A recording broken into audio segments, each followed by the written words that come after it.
গত শুক্রবারের আগের শুক্রবার এই মসজিদে আশেপাশের বোধহয় হাউজিংয়ে থাকেন কোন এক ভাই এসে আমাকে চোখের পানি মুছতে মুছতে বললেন, ভাই ৬,০০০ টাকা আছে আপনার মসজিদ কমপ্লেক্সের জন্য, সরি ৮,০০০ টাকা আছে, এটা টাকাগুলো নেন। তো আমি নিয়ে আমাদের সহকারীকে দিলাম। ভদ্রলোক বললেন যে আমার একটা ছেলে ছিল, সে ব্যাংকে বোধহয় টাকা জমাইছে বা কেউ দিছে, সেখান থেকে সে বলছে এটা আমি মসজিদ কমপ্লেক্সে দেবো ওনাদের। তো ও ৭,০০০ টাকার সাথে আমি ১,০০০ যোগ করলাম, এটা আপনি নেন। তো ছেলের কি হয়েছে?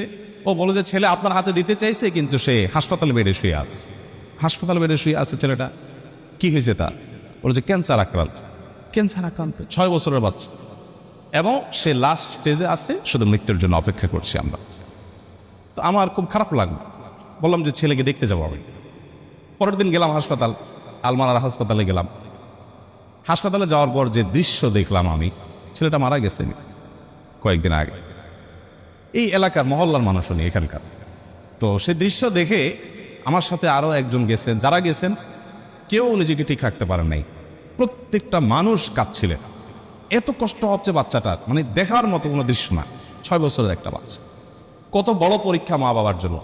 আল্লাহ তাআলা আপনার বাচ্চাকে খুশি রাখছেন, ভালো রাখছেন, আপনি জুমা পড়ে গিয়ে বাচ্চার কপালে চুমু খাবেন, তাকে কোলে নেবেন, তাকে পাশে বসিয়ে আপনি খাবার খাবেন, খাবার তুলে দিবেন, বিকেল হয়তো ঘুরতে যাবেন, হয়তো তার পরীক্ষা আছে, কালকে পড়ালেখা আছে, তাকে পরামর্শ দিবেন। আল্লাহ আপনাকে কত সুন্দর একটা সাস্টেইন, কত সুন্দর একটা আপনার কি বলে এটাকে, ভারসাম্যপূর্ণ স্বাভাবিক একটা অবস্থা দিয়েছেন। এইরকম নেয়ামত যদি আপনি খোঁজেন, তো একটা ডায়েরি নিয়ে বসলে ডায়েরির পাতা শেষ হয়ে যাবে, কিন্তু আল্লাহর নেয়ামত লিখে শেষ করতে পারবেন না। একজন তার স্কিনের সামান্য একটি সমস্যা হয়েছে, জটিল কিছু নাই, স্কিনে মাত্র, বডির উপরে, এইটুকুর জন্য তার জীবন দুর্বিষহ হয়ে যাচ্ছে। হাসপাতালে যায় দেখেন কি কি নির্মম দৃশ্য, কি মর্মান্তিক দৃশ্য, তিনি কাতরাচ্ছেন হয়তোবা। আরেকজনের হয়তো সামান্য একটা নখ উপড়ে গেছে, তার ব্যথায় কাতরাচ্ছেন। আল্লাহ আপনার নখগুলো ভালো রেখেছেন।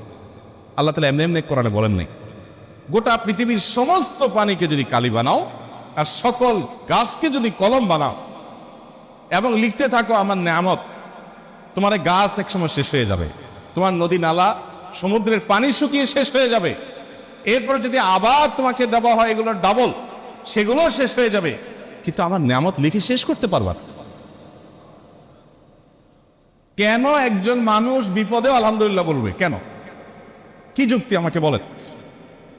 একজন মানুষ আছে না, নানান কষ্টে মানুষ থাকে না, নানান মুসিবতে থাকে না, আমাদের কাছে আসে মানুষ, ভাই এ বিপদ সে বিপদ।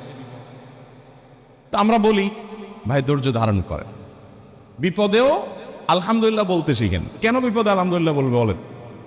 বেচারা রোড অ্যাক্সিডেন্টে তার পাওটা ভেঙে গুঁড়া গুঁড়া হয়ে গেছে, যাচ্ছিল জরুরি কাজে, চাকরিটা ছুটে গেছে এই অ্যাক্সিডেন্টের কারণে, আরো বহু ক্ষতি হয়েছে।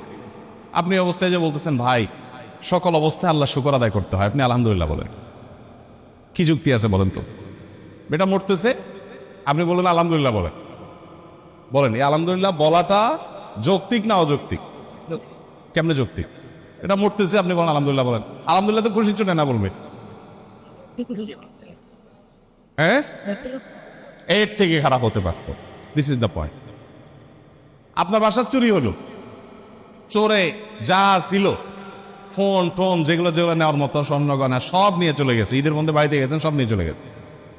আপনি যখন দেখলেন সব চোর নিয়ে গেছে, আপনি বললেন আলহামদুলিল্লাহ। এখন বাহ্যিক মনে হচ্ছে যে পাগল নাকি রে, সব চোর নিয়ে গেছে, সে বলে আল্লাহ শুকর। খুশি হয়েছেন আপনি? এই আল্লাহ শুকরের যৌক্তিকতাটা কোথায় বলুন তো? যৌক্তিকতা হলো চোরে অনেক কিছু নিয়ে গেছে, ঠিক আছে, ফ্যানটা খুলতে পারে না, আলহামদুলিল্লাহ। যদি ছেঁচড়া চোর হইতো, ছোট লোক চোর হইতো, যে বাড়িতে গেছে গ্রামের বাড়িতে সারা রাত ধরে ফ্যান খুললি বা সমস্যা কি, সেটা তো বাঙালি হিসাবে তত টাকা পাবো।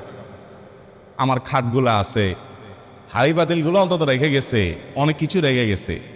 অনেক চুরিতে এরকম হয় যে উপরে ছাদ আর নিচে ফ্লোর ছাড়া সব রেখে চলে যায়, এরকমও তো হইতে পারতো।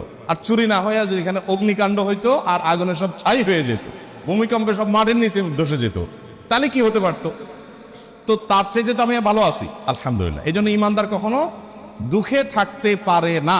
ইমানদার যদি ইমানদার হয়, দুঃখ তাকে স্পর্শ করতে পারে, কারণ সকল দুঃখেই তার কি আছে? সান্ত্বনা।